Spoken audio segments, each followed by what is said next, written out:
Bonjour à tous, j'espère vous retrouver en pleine forme.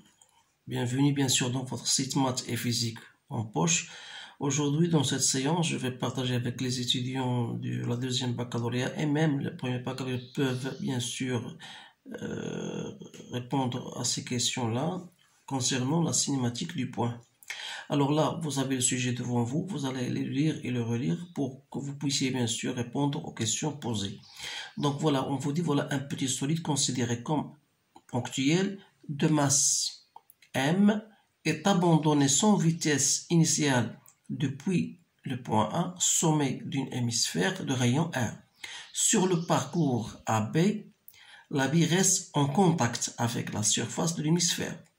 Au point B, la bille perd le contact et suit la trajectoire BC. Voilà le sujet. Première question, représentez les forces qui s'exercent sur la bille au point M du trajet AB. En utilisant le théorème de l'énergie cinétique, exprimez le module de la vitesse de la bille en M en fonction de G, R et alpha. Exprimez l'intensité R de l'action du plomb sur la bille en fonction de M, G et alpha. Lors de la perte de contact en B, quelle valeur prend l'intensité de R de la réaction du plomb sur la bille? Quelles sont en B les valeurs de alpha 0 et de F0 de alpha et de la vitesse, bien sûr, en point B? Alors, ce sont des questions très intéressantes. Donc, bien sûr, on va répondre question par question. Pour la première question, vous allez représenter les forces qui s'exercent sur la bille. Alors, à votre avis, voilà, quelles sont les forces qui s'agissent sur la bille? Il y a son poids, bien sûr, et il y a la réaction du plomb.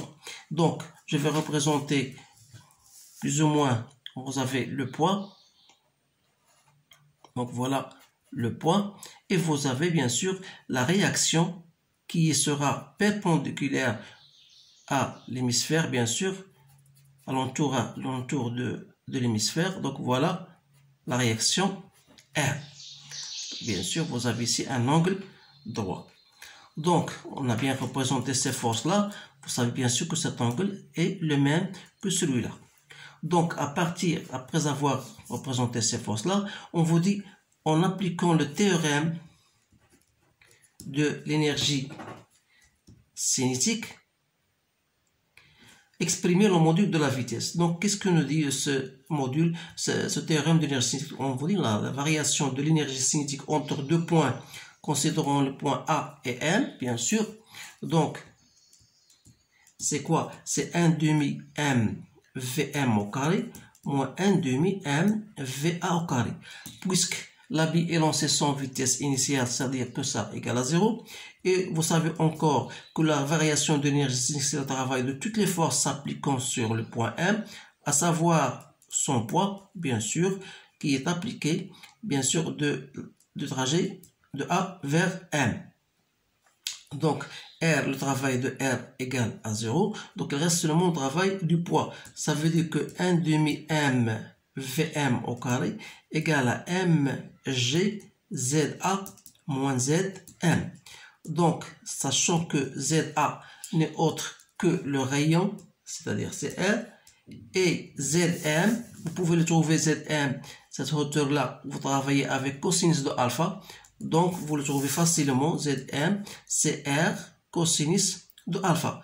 Donc, on aura Vm au carré, donc c'est 2 gr 1 moins cos de alpha. D'où Vm, c'est la racine carrée de 2gr 1 moins cosinus de alpha. Voilà l'expression de la vitesse en N. Maintenant, troisième question, exprimer l'intensité R de l'action du plomb. Alors là, on doit choisir un repère, comme je vais signaler ici, c'est le vecteur, avec le vecteur N et V. Alors le poids, donc d'après ce que nous avons, on sait que la somme des forces P plus R en M égale à quoi? Égale à M, V en M au carré sur R, selon le vecteur N, normal.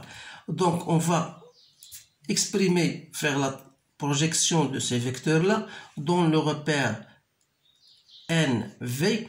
Donc, vous savez que le poids, il aura une composante suivant N, puisqu'on est, parce qu'on veut déterminer cette réaction R en M, voilà.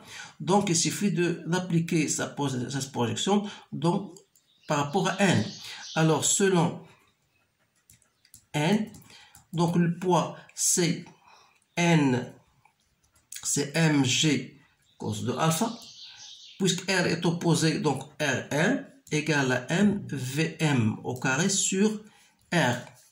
De là, je peux calculer donc Rn, c'est-à-dire que Rn, c'est mg cos de alpha moins m Vm au carré sur R. Donc c'est m sur R. Je remplace directement Vm au carré, c'est 2gr moins 2gr cosinus de alpha, c'est-à-dire c'est mg cos de alpha moins 2mg plus 2mg cosinus de alpha, c'est-à-dire c'est 3mg cos de alpha moins 2mg. Ou bien en mettant mg en facteur, donc ça va vous donner 3 cos de alpha moins 2.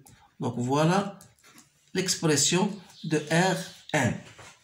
Maintenant, on vous dit, voilà, lors de la perte de contact en B, quelle valeur pour l'intensité R de la réaction? Bien sûr, ça c'est une question simple. Donc, lorsqu'il n'y a plus en B, donc lorsqu'il n'y a plus de contact, c'est-à-dire quoi? De la B avec, donc ça veut dire que la réaction en M égale à 0. Donc la réaction en B, bien sûr, égale à 0. Donc, quelles sont, dernière question, quelles sont en B les valeurs de alpha 0 et V0, bien sûr. Alors là, dire que Rm égale à 0, ça veut dire que 3 cos de alpha moins 2 égale à 0. Donc 3 cos de alpha égale à 2, c'est-à-dire cos de alpha égale à 2 tiers. De là, je tire alpha 0 qu'on voudrait. C'est à peu près, j'ai trouvé, 48,18 degrés. Voilà la valeur de alpha 0. Alors, pour cette valeur alpha 0, je peux en déduire la vitesse en B en module, c'est-à-dire c'est V0 au carré qu'on cherche. Donc, c'est quoi? C'est 2 fois GR 1 moins cosinus de cette valeur alpha 0. C'est-à-dire c'est 2 fois 9,8 que je multiplie par 1 moins cosinus de 48,18. Alors, j'ai trouvé, en faisant l'application numérique, 6,53. Alors, à partir de cette valeur, je tire donc V0 qu'on cherche, c'est quoi? C'est la racine de 6,53, d'où la valeur de la vitesse V0, donc c'est 2,55 mètres par seconde. Voilà la valeur de la vitesse en point B lorsque, bien sûr, la bille a perdu contact. Donc, vous savez bien sûr que c'est un exercice, remarquez que c'est un exercice assez important. Donc, il comporte certaines questions qui sont plus ou moins faciles. Donc, essayez bien de le répéter maintes fois pour, bien sûr, que vous puissiez pouvoir, bien sûr, installer les différents trucs que vous devez, bien sûr, retenir dans votre leçon. Alors, il ne reste qu'à vous remercier de votre attention. Je vous souhaite une bonne chance et je vous dis à bientôt.